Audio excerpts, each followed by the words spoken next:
In the mid-late 70s, a group of people, professionals and relatives of people with learning disabilities, dared to dream something a lot better for people with learning disabilities and wanted to make a reality their right to live in their communities.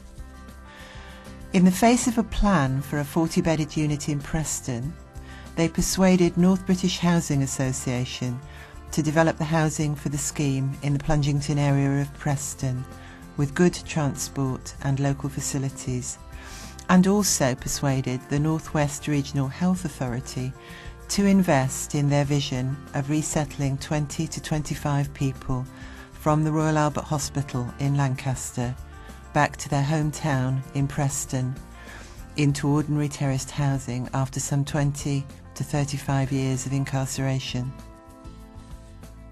By November 1983, the first 6 users were supported to move back from hospital into their first 2 homes.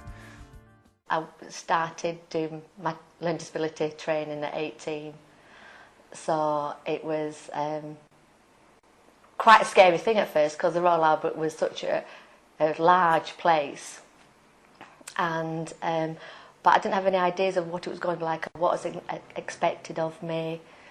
And that was how I started, really.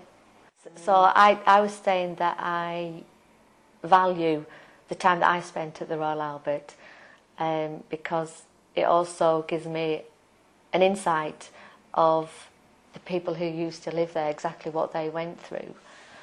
And like I said, you know, I've got my memories of the Royal Albert, and the tenants that used to live there have got their memories, and just because they've been in the community for 10, 15, 20 years, that doesn't mean to say that they haven't got them still.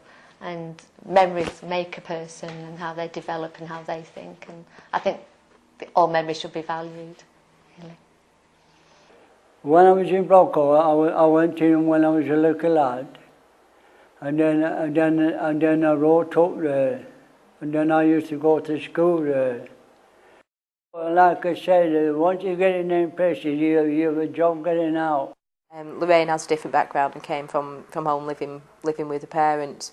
Janine and Helen were resettled in this area of Preston, mainly because that's where the original roots were from, and the families are still around today, around the area.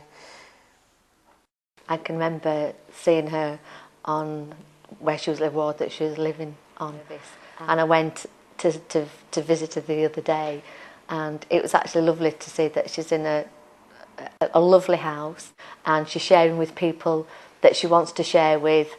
You know, you meet lots of wonderful people in the Royal Albert, and you always wonder what their future's been like, so it's actually nice to see somebody's future. Well, it's better than I was living in a hostel. And then since I joined Integrate Company, they had more better help for me.